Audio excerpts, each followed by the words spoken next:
झालं. नमस्कार केळी बागायतदारांनो. तर आज या केळीला 5 महिने पूर्ण झालेले आहेत. तर 5 महिन्यामध्ये केळीचा बुंदा जो आहे हा 34 इंच भरत आहे. ॲव्हरेजली 34 इंच आहे हा एक ठिकाणचा. नंतर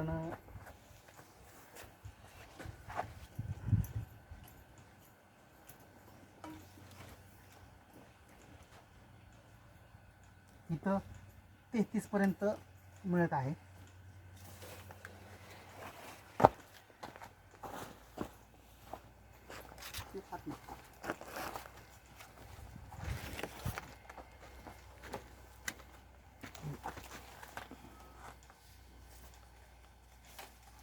टेप द्या बरं थोडासा.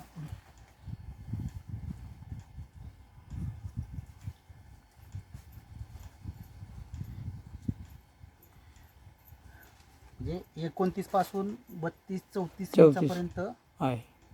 29 इंचापासून 32-34 इंचापर्यंत बुंदे हे मिळत आहेत केळी पिकामध्ये. आणि ह्या बागेमध्ये आज 5 महिने पूर्ण होऊन गेलेले आहेत. आणि या ठिकाणी आता इतर जे काही कामं आहेत, म्हणजे जे नवीन मुंबई निघतात त्यांची कटिंग करणं, नंतर तणांची खुरपणी करून तणांचं नियंत्रण करणं, या प्रकारची कामं सध्या बागेमध्ये सुरू आहेत. आणि ही 5 महिन्याच्या ह्याच्यामध्ये अशा पद्धतीनं वाढ वगैरे आहे. आणि पानं जर म्हणाले का केळीच्या रूपामध्ये 1 2 3 4 5 6 7 8 9 10 11 12 13 पानं आहेत.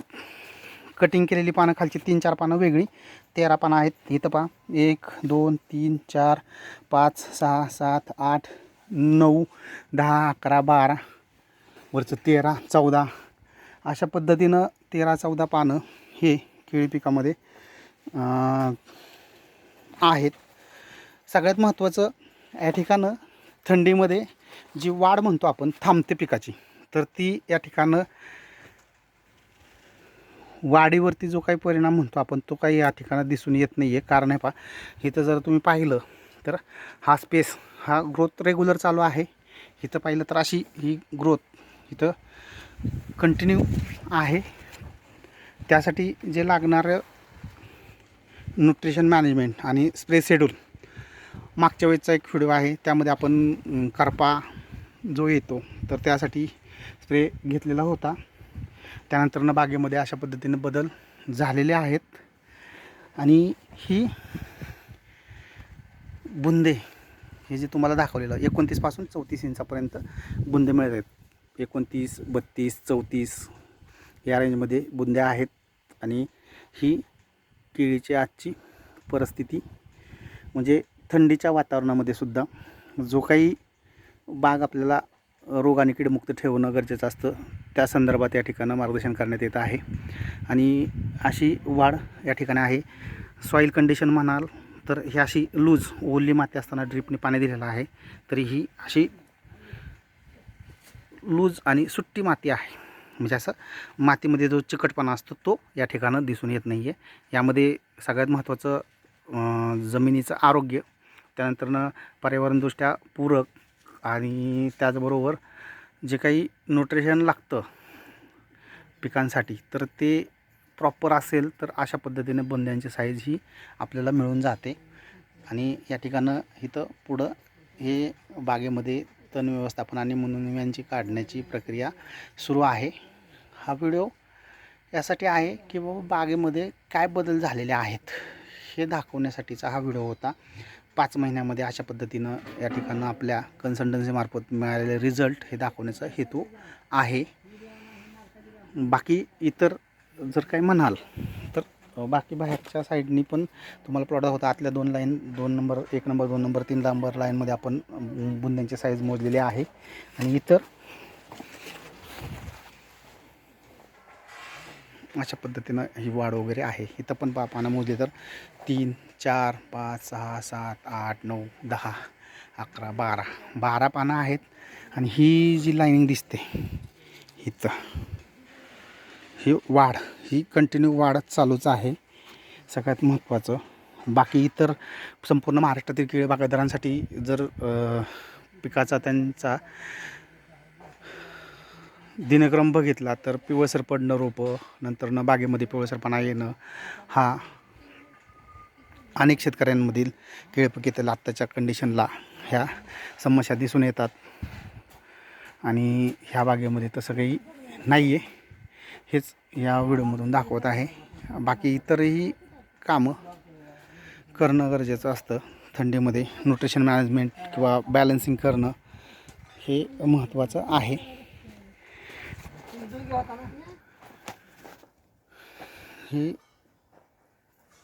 ही एक बाग म्हणजे ही काढली एक आहे. थंडीमध्ये जो पिवळसरपणा असतो तो नाही आहे. ग्रीनरी ही एकदम व्यवस्थित आहे, सगळ्यात महत्त्वाचं. आणि या ठिकाणी आपण सुरुवातीला एक व्हिडिओ या ठिकाणी केला होता चळी किंवा रेश मारून खत देतानाचा.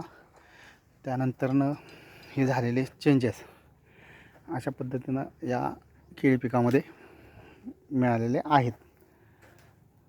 आणि ग्रोथ तुम्हाला म्हटलं की तिथं पण पाहिलं, इथं पण पाहिलं, हे पाहिलं तर लक्षात येईल तुमच्या इथं जी ग्रोथ चालते ही अशी एवढी ग्रोथ कंटिन्यू चालू आहे. इकडं पण तसंच आहे. सगळ्यात महत्त्वाचं तर हे जोपर्यंत आपल्या बागेमध्ये दिसून येत नाही आहे ग्रोथ होणे, थंडीच्या कालावधीमध्ये ग्रोथ हे थांबते.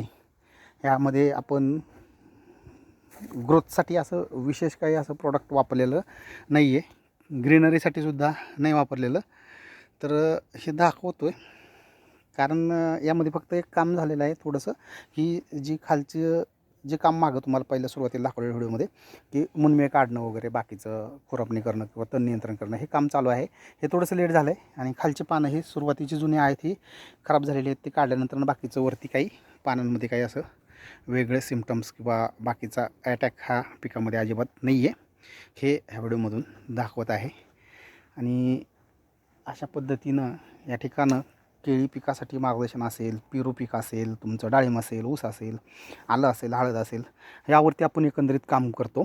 Top to bottom one top solution देण्याचं काम डमडेर ॲग्रिकल्चर कन्सल्टन्सी हे आज कृषी क्षेत्रामध्ये करत आहे.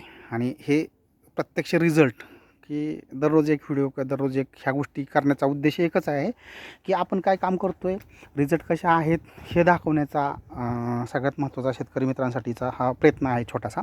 समजून घ्या. सगळ्यात महत्त्वाचं समजून घ्या म्हणण्यापेक्षा या पिकांमध्ये रिझल्ट कसे मिळतात, वाढ कशी होते, पोंगा कसा स्ट्रेट वाढतो हे पण महत्त्वाचं असतं. हे जर असेल तर सगळ्या गोष्टी आहेत.